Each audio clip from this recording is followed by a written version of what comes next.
ఆ, దేవుని నామానికి మహిమ కలుగును గాక. కూడి వచ్చిన సహోదర సహోదరులందరికీ శుభాభివందనాలు.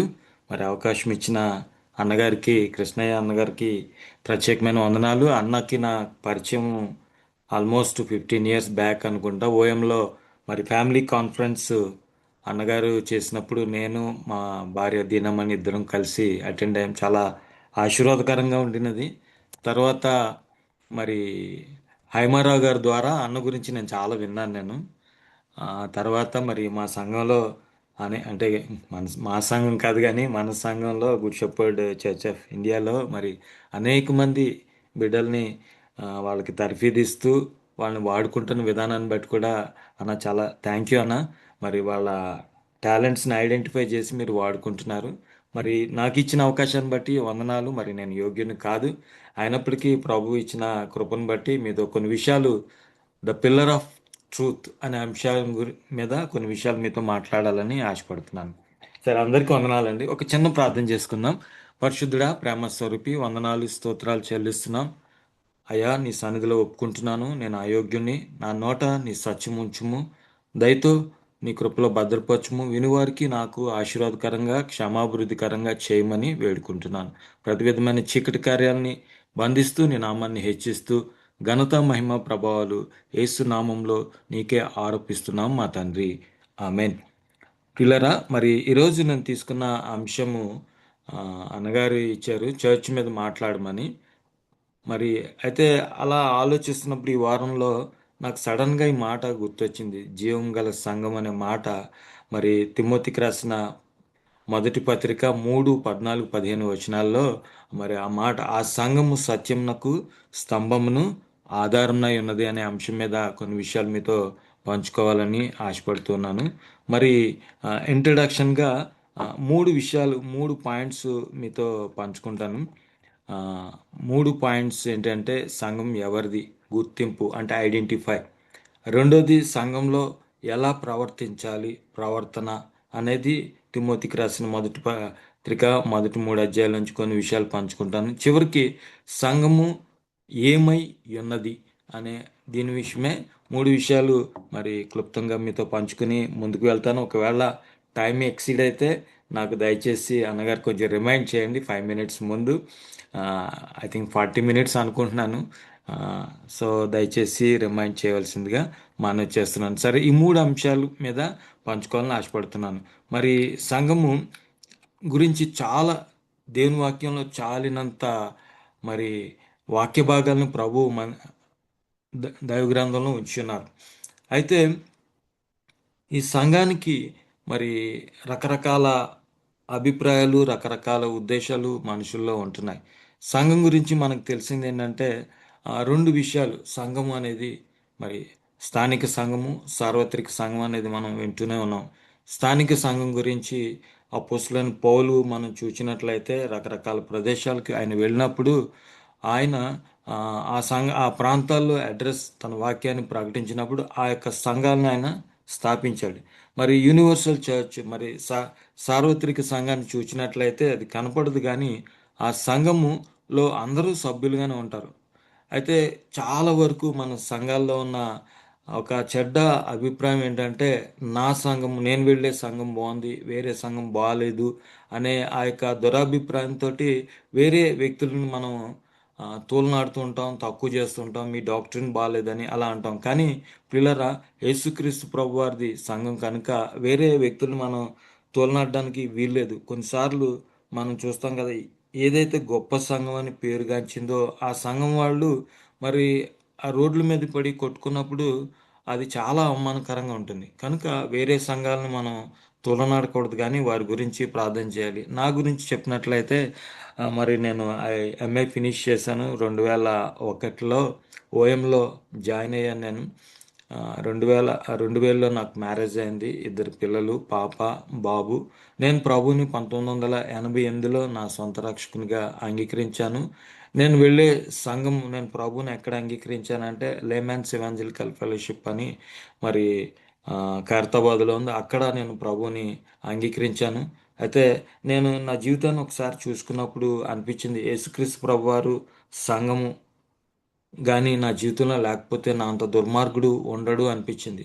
నా అంత చెడ్డవాడు ఉండడు అని అనిపించింది. యేసుక్రీస్తు ప్రభువారిని బట్టి దేవుడిచ్చిన, మరి నేను వెళ్ళే ప్రతి చోటలో దేవుడిచ్చిన సంఘాన్ని బట్టి నేను ప్రభునందు స్థిరంగా ఉండగలుగుతున్నానని చెప్పగలుగుతున్నాను. మరి నా ఫ్యామిలీ బ్యాక్గ్రౌండ్ చూసినట్లయితే నేను పుట్టింది లూథరన్ సంఘం. మా తల్లి, మా నాన్నగారిది ఉండేది ఆ, అది జీడిఎం, గోదావరి డెల్టా మిషన్ ప్రాంతం. మరి నేను మా డాడీ ఆయన పోలీస్ డిపార్ట్మెంట్లో ఆయన తిరగడాన్ని బట్టి ఎక్కువగా నా సండే స్కూల్ డేస్ అంతా, నా యూత్ ఆల్మోస్ట్ బ్యాప్టిస్ట్ సంఘంలోనే నడిచిపోయింది. తర్వాత నేను ప్రభువుని తెలుసుకున్నది లేమెన్స్ ఇవాంజలికల్ ఫెలోషిప్. మరి మా మా పేరెంట్స్ వాళ్ళు వెళ్ళేది హెబ్రోన్ చర్చ్. మరి మా వైఫ్ కంప్లీట్లీ, అంటే నేను వద్దనుకునే సంఘం, కానీ దేవుడు అదే సంఘాన్ని నాకు కలిపాడు. మా wife is from Pentecostal background. So ఇది మా యొక్క నా బ్యాక్గ్రౌండ్.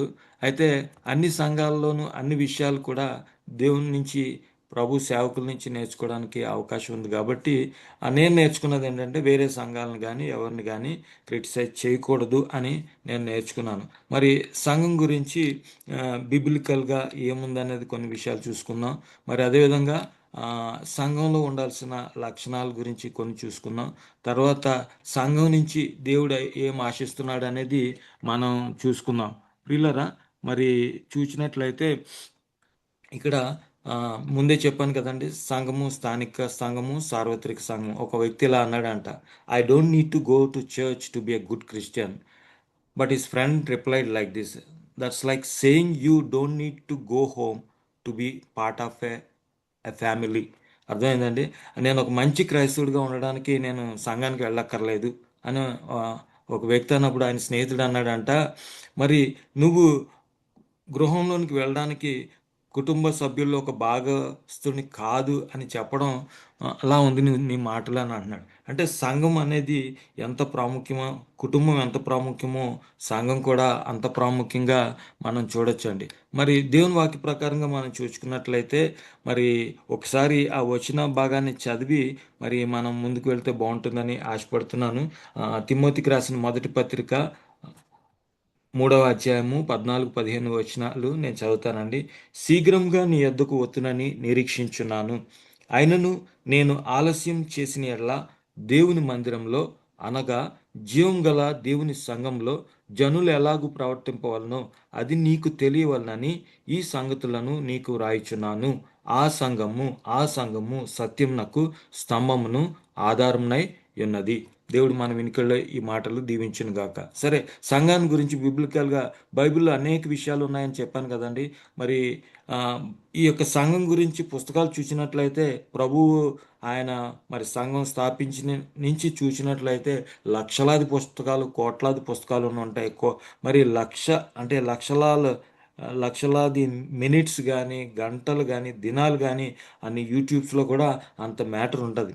అయితే సంఘం అనేది మరి చూసినట్లయితే అది మిస్టరీగా ఉన్నట్లుగా మనం చూడొచ్చు. ఎఫెసీయులకు రాసిన పత్రిక మరి 3వ అధ్యాయము 3-6 వచనాల్లో చూసినట్లయితే ఒక మాట ఉంటుంది.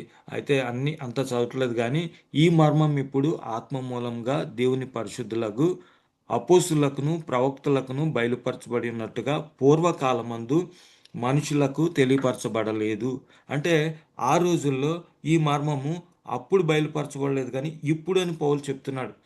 మర్మము ఇప్పుడు మరి బయలుపరచబడింది, పూర్వకాలమందు మనుషులకు తెలియపరచబడలేదు అంటూ క్రీస్తు మర్మం గురించి ఆయన మాట్లాడుతున్నాడు. అయితే ఈ మర్మంలో సంఘం గురించి 6వ వచనంలో ఇలా అంటాడు, ఈ మర్మం మీదనగా అన్యజనులు సువార్త వలన క్రీస్తు యేసునందు యూదులతో పాటు సమాన వారసులను ఒకే శరీరమందులు సాటి అవయములను వాగ్దానములో పాలివారినై ఉన్నారు నన్నదే. చూడండి ఎంత చక్కగా చెప్తున్నాడు. ఈ మర్మము దేవుడు మనకి బయలుపరిచాడు. సంఘాన్ని గురించిన మర్మం అందరూ ఈక్వల్ అనేది. సరే, ముందుకు వెళ్ళినట్లయితే ఈ యొక్క కొరింథీయులకు రాసిన మొదటి పత్రిక 13 వచనాల్లో కూడా బాడీ ఆఫ్ క్రైస్ట్ అంటే అనేక అవయవములని చెప్తూ ఉంటాడు.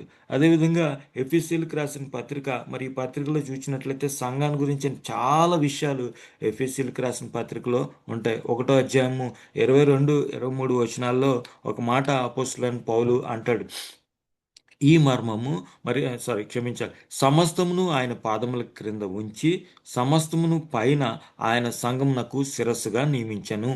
ఆ సంఘము ఆయన శరీరము, సమస్తమును పూర్తిగా నింపుచున్న వాని సంపూర్ణత అయి ఉన్నది. ఆ సంఘము ఆయన శరీరము. పిల్లరా, సంఘంలో మరి సంఘము ఆయన శరీరము. ఆ శరీరంలో మనము అవయవమై ఉన్నామనేది మనం గ్రహించాలి.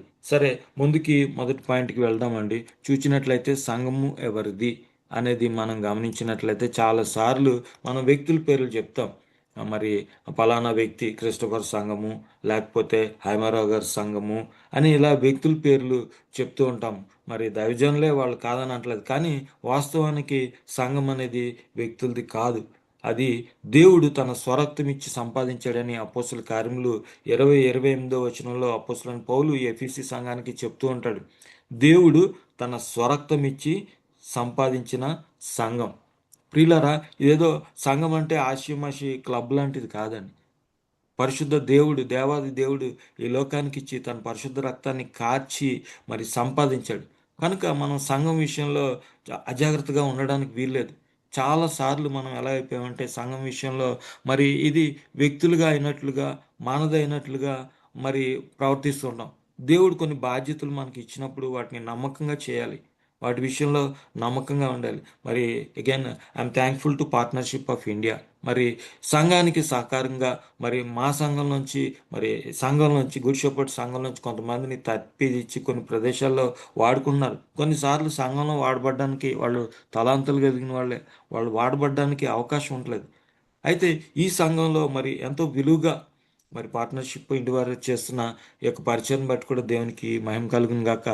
దేవుడు తన స్వరక్తం ఇచ్చి సంపాదించిన సంఘం. ఈ యొక్క కాన్సెప్ట్, ఈ యొక్క మనస్సు, ఈ యొక్క ఆలోచన ఎప్పుడు మన హృదయంలో ఉండాలి. సంఘం నాది కాదు. విషయాల్లో కానీ సంఘ పనుల్లో కానీ నేను జాగ్రత్తగా భయంతో ఉండాలి అనేది మనం గమనించాలి. ఇట్స్ ఏ జీవం గల దేవుడు అని అపోస్తలుడైన పౌలు మరి రాస్తున్నాడు. గమనించినట్లయితే ప్రియులరా, ఆ ఎఫెసీ ప్రాంతం అంతా కూడా it's like with a dead gods. అవన్నీ కూడా మరి ఆ ఫ్రేజ్ ఉపయోగించడానికి ఆయన ఎలా ఉపయోగించి ఉండుంటాడేమో. ఈ డయానా కానీ ఇవి కానీ రకరకాల దేవుళ్ళు, రకరకాల దేవతల్ని వాళ్ళు పూజిస్తూ ఉన్నారు. వాళ్ళ ఒక ప్రదేశంలో వాళ్ళు గడుపుతున్నారు. అయితే మరి అపోస్తలుడైన పౌలు చెప్తున్నాడు, జీవం గల దేవుడు.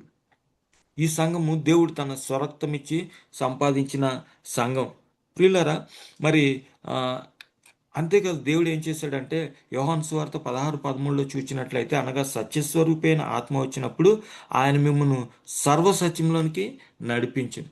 దేవుడు సంఘాన్ని స్థాపించడం మాత్రమే కాదు, సంఘాన్ని సంపాదించడమే మాత్రమే కాదు, సంఘాన్ని మరి నడిపించడానికి పరిశుద్ధాత్మ దేవుడిని మనకు ఆదరణకర్తగా ఉంచాడండి. దేవుడు వదిలిపెట్టలేదు సంఘాన్ని. కొన్నిసార్లు సంఘం ఎట్లా వీళ్ళు ఎందుకు పనికిరాని వారు అన్నట్టుగా మనుషులు మాట్లాడుతూ ఉంటారు. కానీ దేవుడు సంఘంతో ఉన్నాడు. దేవుడే సంపాదించాడు కాబట్టి ఆయన ఖచ్చితంగా వ్యక్తిగత శ్రద్ధ సంఘాన్ని చూసుకుంటూ ఉంటాడు. ఇంకొక మాట కూడా ప్రభు అంటాడు, ఆయన భూమి మీద ఉన్నప్పుడు ఈ మాట అంటాడు. మన అందరికీ తెలిసిందే, మత్తయి సువార్త మరి 16-18 మనం చూసినట్లయితే, ఈ బండ మీద నా సంఘమును కట్టుదును, పాతాళలోక ద్వారములు దాని ఎదుట నిలువనేరువని నేను నీతో చెప్తున్నానని పేతురు అంటున్నాడు. చూడండి, ఈ బండ మీద నా సంఘాన్ని కడతాను.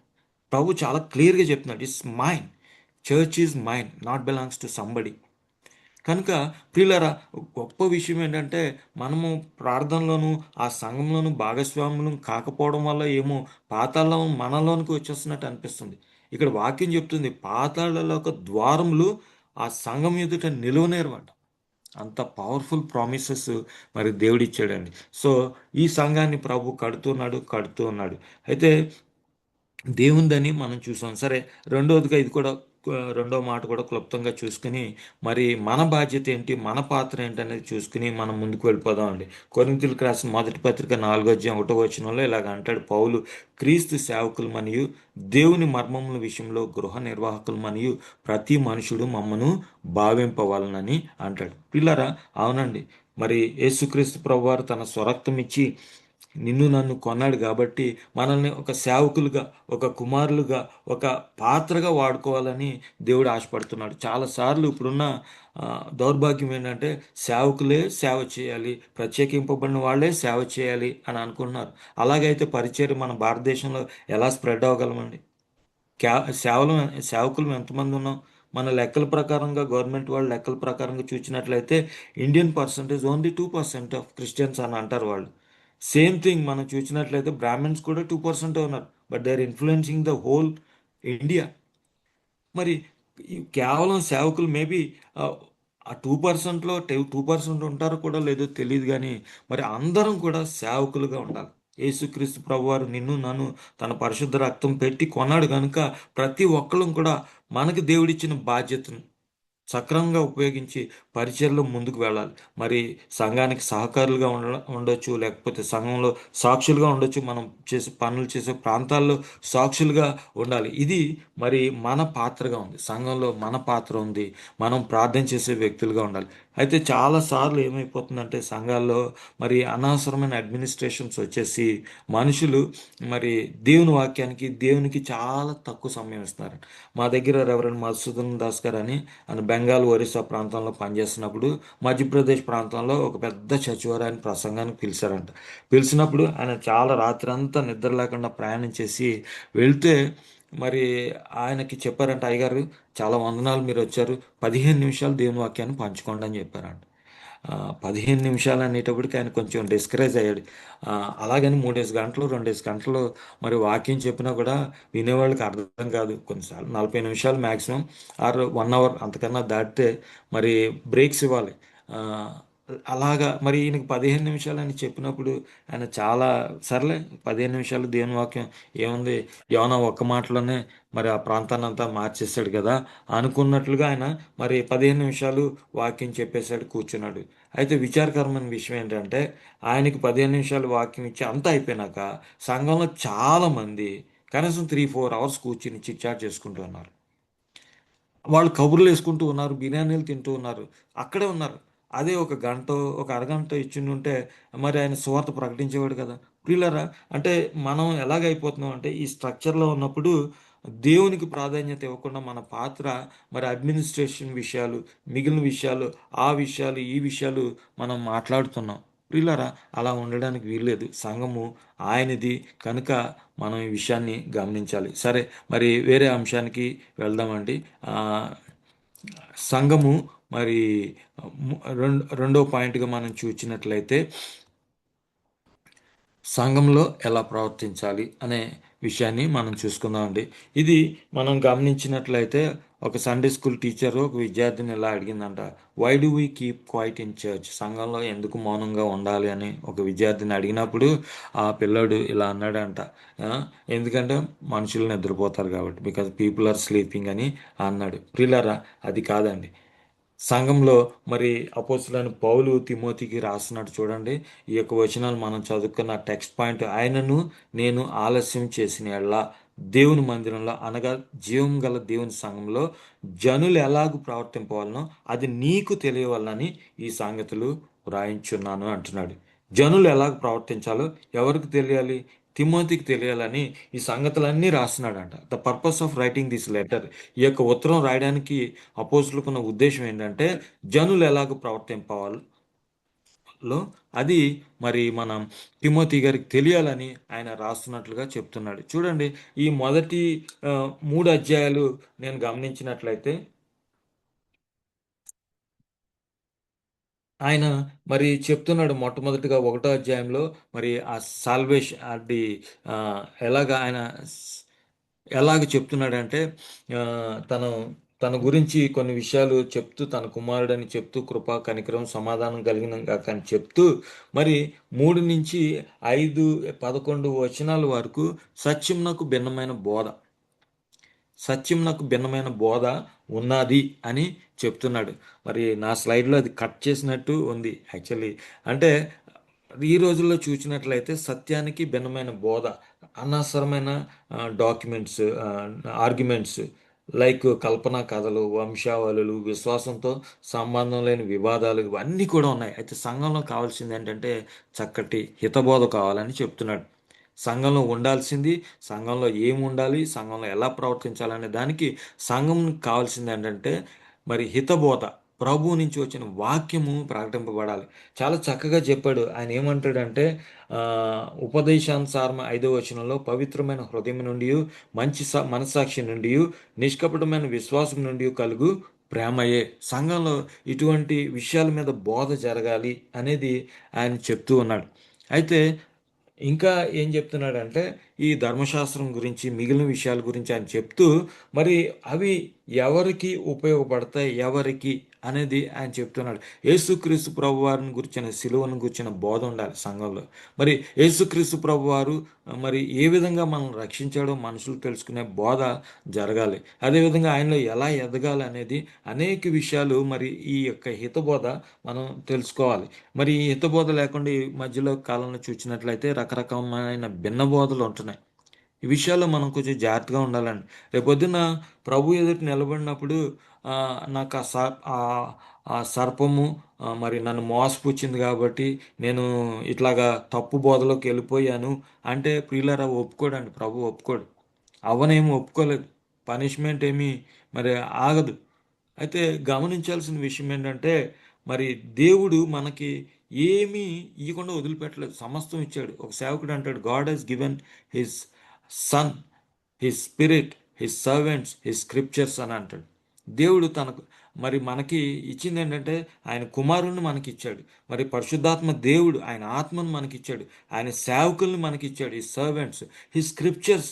ముఖ్యంగా దేవుడు మరి ఆయన తన లేఖన భాగాల్ని మనకు ఉంచాడు. ఎంతోమంది ఎన్నోసార్లు నాశనం చేయాలని ప్రయత్నించినప్పటికీ దేవుడు తన లేఖన భాగాన్ని నీకు నాకు అందించాడు. ఎందుకంటే మన బోధ మరి మనం వింటున్న బోధ సరిగ్గా ఉందా లేదా, మరి లాభాపేక్షతో ఉందా లేకపోతే ఎలా ఉందా అనేది మనం మనల్ని మనం పరిశీలించుకోవాలి. ఇటీవల కాలంలో పేతురు రాసిన 2వ పత్రిక మీద మా సంఘంలో మరి ఒక క్విజ్ అనేది పెట్టినప్పుడు నాకు ఆశ్చర్యం ఏమనిపించింది అంటే అబద్ధ ప్రవక్తలు మరి ప్రజల్లో ఉండ్రి అని అంటాడు 2వ అధ్యాయంలో. మరి ఇంకొక మాట ఏంటంటే అబద్ధ బోధకులు మీలోనే ఉన్నారా. ఎంత విచారకరమైన విషయం అంటే అబద్ధ బోధకులు మనలోనే ఉండడం చాలా విచారం అండి. ప్రియులారా మనం జాగ్రత్తగా చూసుకోవాలి. ఎందుకంటే దేవుని వాక్యాన్ని ఎలా ట్విస్ట్ చేస్తారో తెలియదు. ఈ విషయంలో మనం చాలా జాగ్రత్తగా ఉండాలి. మరి ఒక సేవకుడు ఇలా చెప్తూ ఉన్నాడు అంటే నేను భాషలకు వ్యతిరేకం కాదు, కానీ ఆ వరం నాకు లేదు. కానీ దేవుడు మరి ఇచ్చేవాళ్ళని భాషలో మరి వ్యక్తిగతంగా మరి దేవుడు వాళ్ళని వాడుకోవచ్చు.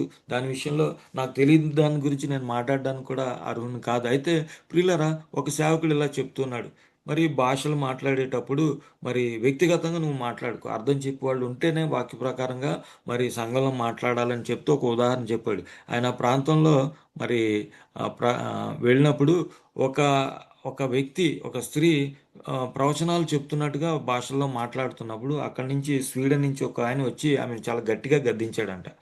కారణం ఏంటంటే ఆమె స్వీడన్ భాషలో బూతులు మాట్లాడుతుందంట. సో మరి అందుకనే ఇలాగ వరాలు మిస్యూజ్ అనేది సంఘంలో జరగడానికి వీల్లేదు. కొన్నిసార్లు స్వస్థత వరాలు కానీ, కొన్నిసార్లు ఈ వరాలు ఆగిపోయినని కొందరు అంటారు, ఉన్నాయని కొందరు అంటారు. ఆ డిబేట్తో మనకు సంబంధం లేదు. కానీ ఒకవేళ దేవుడు వరం ఇస్తే సంఘ క్షేమాభివృద్ధి కొరకు, సంఘం కోసం మాత్రమే ఈ వరాలు వాడబడాలి. అంతేగాని మన స్వలాభాపేక్ష కోసం కానీ మీ ద్వారా లాభం సంపాదించుకున్నారనే ఆ మాట రాకుండా మరి సంఘంలో జాగ్రత్తగా ఉండాలి. కనుక భిన్నమైన బోధ ఉండకుండా హిత బోధ ఉండాలి. తర్వాత మనం చూసినట్లయితే పౌలు తన సాక్ష్యాన్ని చెప్తున్నాడు. సంఘంలో కావాల్సింది ఏంటంటే, ఉండాల్సింది ఏంటంటే మరి బోధ మాత్రమే కదా, సాక్ష్యం కూడా ఉండాలి. తన సాక్ష్యాన్ని ఎలాగ ప్రభు వైపు తిరిగాడు, ఎలాగ వాడబడుతున్నాడు, ఎలాగ ప్రభువుకి సాక్షిగా ఉన్నాడు అనేది చెప్తున్నాడు. తర్వాత మరి పోరాటం ఆయన చెప్తున్నాడు, నా కుమారుడు అని తిమోతి మంచి పోరాటం పోరాడమంటున్నాడు. మనం బోధ వినడము, సాక్ష్యం చెప్పడమే కాదు, కొన్ని విషయాల్లో మనం ప్రియులారా పోరాడాల్సిన అవసరం ఉంది. 1వ అధ్యాయంలో సంఘంలో ఏం ఉండాలి అనేది చెప్తూ ఉన్నాడు. 2వ అధ్యాయం వచ్చేటప్పటికి మరి ప్రార్థనా జీవితం అనేది చాలా ప్రాముఖ్యం అండి. సంఘంలో ఉండాల్సింది ఏంటంటే ప్రార్థన. ఇవన్నీ మనం చిన్నప్పటి నుంచి వింటున్నాం. మరి ప్రతిసారి వింటున్నాం. వీటిని మరలా మరలా మనం జ్ఞాపకం చేసుకుని ప్రార్థనా పరులై ఉండాలి. మన కాంటాక్ట్స్ని ఒకసారి చూసినట్లయితే కొంతమందికి 200 ఉంటాయి, కొంతమందికి 1000 ఉంటాయి. ఒక్కొక్క కాంటాక్ట్ని మరి మనం ప్రభు సన్నిధిలో పెట్టామనుకోండి, దేవుడు ఖచ్చితంగా వారి జీవితాలని మారుస్తాడు. అనేక మందికి ఆశీర్వాదకరంగా ఉంటుంది. నా యూత్ఫుల్ డేస్లో కొంతమంది రిలేటివ్స్ని పేపర్లో పెట్టుకుని రోజు సాయంత్రం మాటలు ప్రార్థన చేస్తూ ఉండేవాడు. ఆల్మోస్ట్ ఇప్పుడు చూసినట్లయితే వాళ్ళందరూ ప్రభుని తెలుసుకున్నారు, ఇంకా ప్రభు కోసం వాడబడుతున్నారు. నేను ఎవరెవరి గురించి కొంతమంది గురించి చేశాను. అయితే కొంతమంది గురించి చేసిన ప్రార్థనే ప్రభు ఆలకించాడంటే మరి అనేక మంది గురించి చేస్తే ప్రభు ఆలకించాడంటారండి? ఖచ్చితంగా. మరి ఇక్కడ 2వ అధ్యాయంలో చూస్తే ప్రార్థన యొక్క ప్రాముఖ్యత చెప్తున్నాడు. ప్రార్థనలు చేయాలి. మరి అధికారుల గురించి చేయాలి, విజ్ఞాపనలు చేయాలి, కృతజ్ఞతాస్తుతులు చేయాలి, యాచనలు చేయాలి అనేది చెప్తున్నాడు. అదేవిధంగా స్త్రీ పురుషులు కూడా మరి వాళ్ళు ఎలాగ పురుషులైతే పవిత్రమైన చేతులెత్తి ప్రార్థన చేయవాలని అంటాడు. అంటే ఈ యొక్క సంఘంలో మరి వ్యక్తులుగా మన ప్రవర్తన ఎలా ఉండాలంటే ప్రార్థనా జీవితంతో ప్రియులారా నిండిపోయి ఉండాలి. మూడో అధ్యాయం కానీ మనం కానీ గమనించినట్లయితే నాయకులు పరిచారకులు గురించి చెప్తున్నాడు. నాయకులు బిషప్స్ అనేది ఇట్స్ వెరీ గుడ్ పొజిషన్ అంటాడు. మరి మంచి అట్టివాడు మరి ఆ, ఏమంటే ఆ, మంచి పనిని అపేక్షించున్నాడు అని అంటున్నాడు. ప్రియులరా గమనించండి, ఈ విషయంలో మనం ప్రార్థనా పరులుగా ఉండాలి. మరి అదేవిధంగా మరి మంచి పనులు చేసేవాడు చాలా క్వాలిటీస్ ఇచ్చాడు, అర్హతలు ఎలా ఉండాలి అనేది అవన్నీ చూసినట్లయితే మీకు అర్థమవుతుంది ప్రియులరా. మరి ఇవన్నీ కూడా చూసినప్పుడు సంఘంలో ఎలా ప్రవర్తించాలి, సంఘంలో ఉండాల్సినవి ఏంటి అనేది మనం చూసాం. ముఖ్యంగా మరి కరెక్ట్ సౌండ్ డాక్టర్ని హితబోధ అనేది ఉండాలి. రెండవదిగా ప్రార్థనా పరులైన జీవితం ఉండాలి. ఒక క్రమం అనేది కూడా ఉండాలి. ఒక క్రమం అనేది కూడా ఉండాలి అని అపోస్తలుడైన పౌలు అదే అంటున్నాడు. ఏమంటున్నాడంటే శీఘ్రంగా నీ యొద్దకు వస్తున్న నిరీక్షించున్నాను, ఆయన్ను నేను ఆలస్యం చేసిన యెడల దేవుని మందిరంలో అనగా జీవం గల దేవుని సంఘంలో జనులు ఎలాగూ ప్రవర్తింపవలనో అది నీకు తెలియాలని ఈ సంగతులు వ్రాయిచున్నాను. ఈ సంగతులు అన్నీ ఎందుకు రాశాడు అంటే మరి సంఘంలో మనుషులు ఎలా ఉండాలి, ఏం ఉండాలనేది మనం చూడవచ్చు. సరే, మూడో అంశానికి మనం వెళ్దామండి. మూడో అంశానికి మరి ఇక్కడ సంఘము సత్యమునకు ఏమై ఉన్నది. మనం ఇది చదివేటప్పుడు కొన్నిసార్లు చాలా జాగ్రత్తగా ఉండాలి. తెలుగు భాష చదివేటప్పుడు సంఘానికి ఏమైంది అనే మాట కూడా వచ్చేస్తుంది.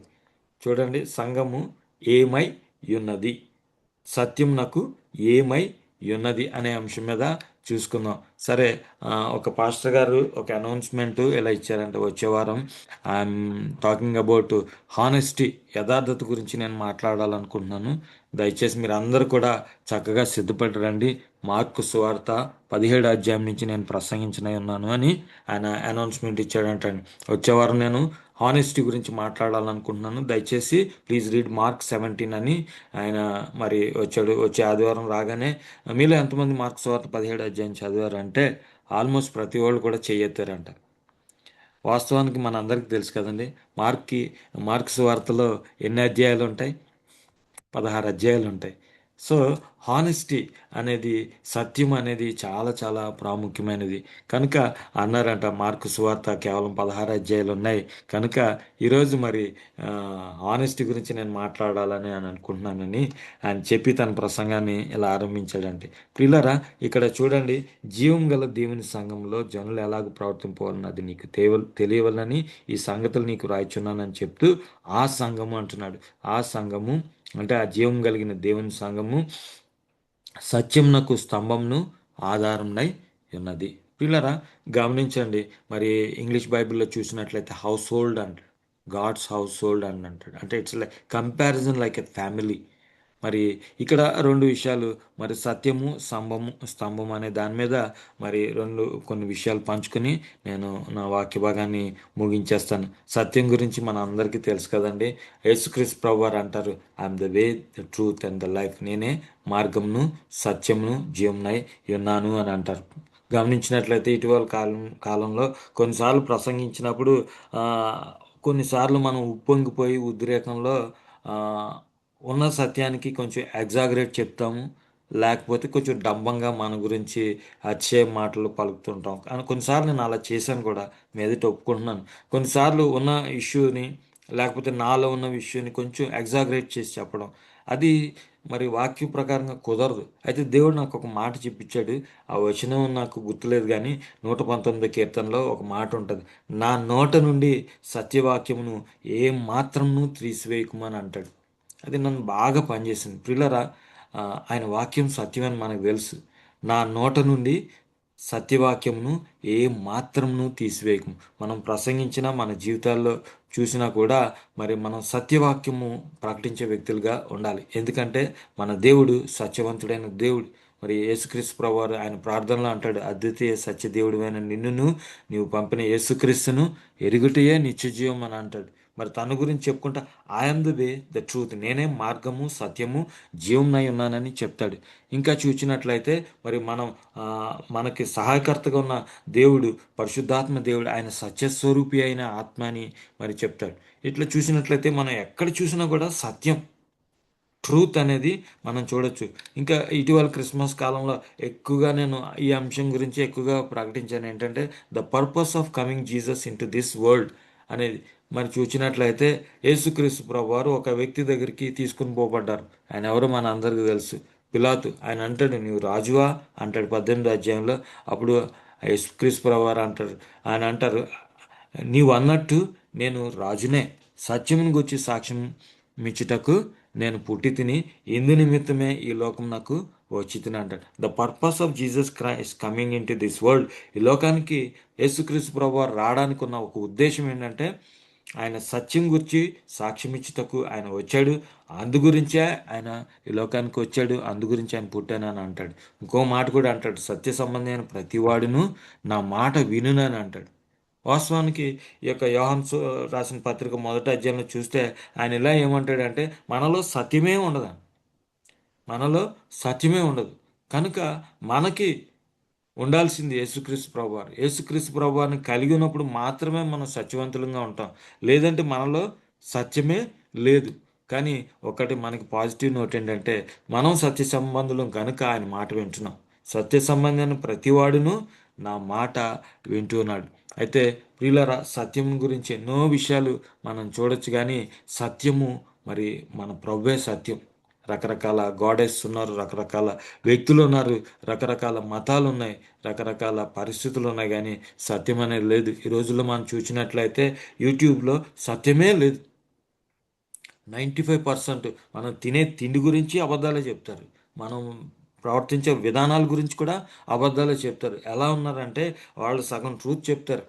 ఈ పండు తినొద్దన్నాడా అంటే, అవును, మీరు తిని దినమున చచ్చిపోతారని ఆమె చెప్పినప్పుడు మీరు చావనే చావరు, మీరు దేవదూతలాగా అయిపోతారని దేవుడికి తెలుసు అని ఎలాగైతే ఆదిలో అపవాది అవ్వను మోసం చేసిందో, ఈ రోజుల్లో మనం చూసే విషయాల్లో కూడా చాలా చాలా విషయాలు బోగస్ మోస సంబంధంగా ఉంటున్నాయి. ప్రియులారా, మనకి సత్యవాక్యం దేవుడిచ్చాడు. దేవుడు ఏమీ మనల్ని వదిలిపెట్టలేదండి. ఆయన తన వాక్కునిచ్చాడు, తన పరిశుద్ధాత్మ దేవుడినిచ్చాడు. కనుక మనం నిలబడగలం.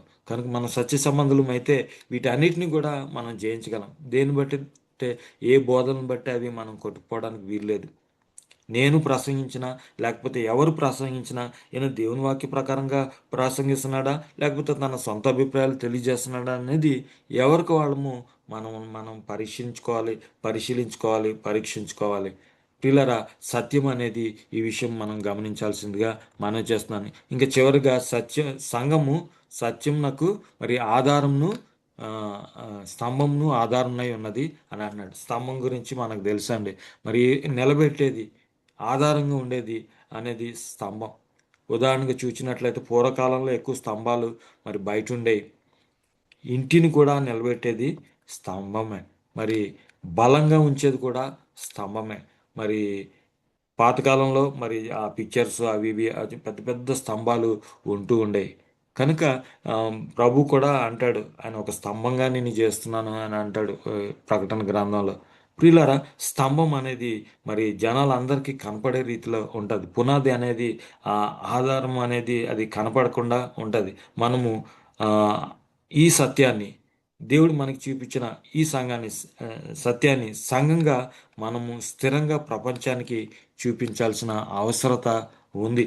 ఇంకొక మాటలో చెప్పాలంటే స్థిరంగా ఉండడం, నిలబడి ఉండడం అనేది సంఘం ద్వారా మనుషులు చూడాల్సిన అవసరం ఉందండి. మన ద్వారా ఏ సంఘం అయినప్పటికీ, ఏ ప్రాంతానికి చెందినవారమైనప్పటికీ, మరి ఏ స్థలానికి మనం ఆరాధించడానికి వెళ్ళినప్పటికీ కూడా ప్రభువుని మనము మహింపరిచే వ్యక్తులుగా ఉండాలి.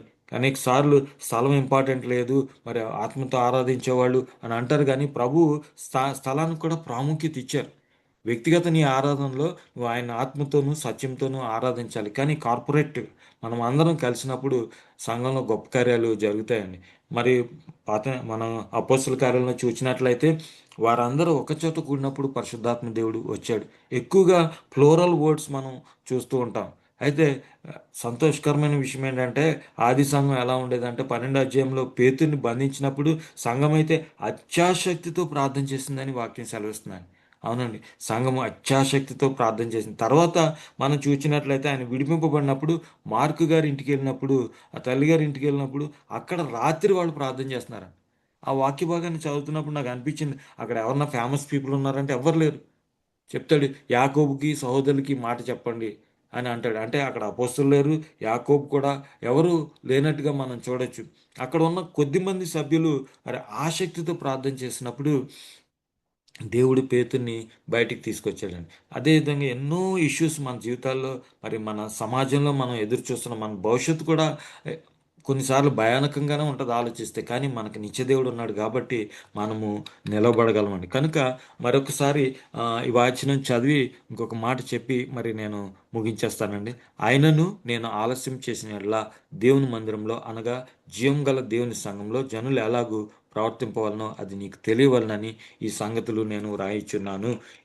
ఆ సంఘము సత్యమునకు స్తంభమును ఆధారమై ఉన్నది. 14వ వచనంలో కూడా ఒక మాట అంటాడు పౌలు, శీఘ్రంగా నీ యొద్దకు వత్తునని నిరీక్షించున్నాను అని అంటాడు. శీఘ్రముగా అంటే చూడండి, యేసుక్రీస్తు ప్రభు అంటే it's out of context, but ఒక పోలిక చెప్తున్నాను. యేసుక్రీస్తు ప్రభు వారు కూడా శీఘ్రంగా రానై ఉన్నారని. అయితే ఆయన ఆలస్యం చేస్తున్నాడు కాబట్టి మనము ఎలా ప్రవర్తించాలో అనేది ఈ సంగతులన్నీ మన కోసమే రాయబడ్డాయి. అయితే ఒక చిన్న ఉదాహరణ చెప్పి నేను ముగించేస్తాను. చాలా ఇన్ఫర్మేషన్ మీకు ఇచ్చాను. అయితే ప్రభు నుంచి మీరు ఎంత రెవల్యూషన్ పొందుకున్నారనేదే ప్రాముఖ్యం. వీళ్ళరా, information is okay, we can get it from anywhere, but the revolution is more important. ప్రభు నడిపింపు అనేది మరి చాలా ప్రాముఖ్యం. ఇటీవల కాలంలో ఒక శనివారం రాత్రి నేను మా అబ్బాయి వనస్థలిపురం ఆ ప్రాంతం నుంచి, వనస్థలిపురం ఎల్బీ నగర్ ఆ ప్రాంతంలో బ్రిడ్జెస్ ఉన్నాయి కదా, ఎక్కుతున్నాం. నైట్ 10 ఆ టైంకి చాలా ఫాస్ట్గా వెళ్తున్నాడు. నేను అన్నాను, అరే మధ్యలో వెళ్తున్నాడు, అరే లెఫ్ట్ సైడ్ వెళ్ళరా, లెఫ్ట్ సైడ్ వెళ్ళరా అని చెప్తూ ఉన్నాను. చెప్తుంటే I'm giving a correct information. కొంచెం గట్టిగా అరిచాను, కానీ ఆయన వాడు వెళ్ళలేదు. అయితే కొద్ది క్షణాల్లోనే లెఫ్ట్ సైడ్ నుంచి ఒక నల్ల కారు చాలా ఫాస్ట్గా వెళ్ళిపోయింది. వాడు వెళ్ళి ఉంటే మేమిద్దరం యాక్సిడెంట్లో చచ్చిపోయేవాడు, అంత ఫాస్ట్గా వెళ్ళి.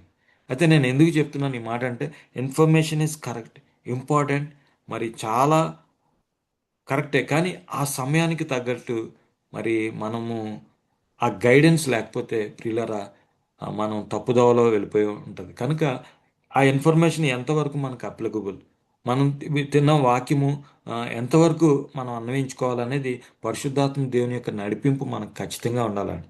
కేవలము ఆ టెక్స్ట్ మీదే మనం ఆధారపడిపోతే ప్రియులరా మరి ముందుకి వెళ్ళలేం. టెక్స్ట్ అనేది మనకి ఎప్పుడు ఉపయోగపడాలో, ఎలా ఉపయోగపడాలో అనేది పరిశుద్ధాత్మ దేవుడు మాత్రమే మనకి సహాయం చేయగలడు. కనుక ఈ విషయాన్ని మరి మనసులో ఉంచుకుని, మరి దేవుడు మీతో మాట్లాడిన మాటలు మీ మనసులో భద్రం చేసుకుని ప్రభు కొరకు మనం అందరం వాడబడాలని ఆకాంక్షిస్తూ ఈ నా మాటలు ముగిస్తున్నానండి. థ్యాంక్ యూ సో మచ్ అన్న.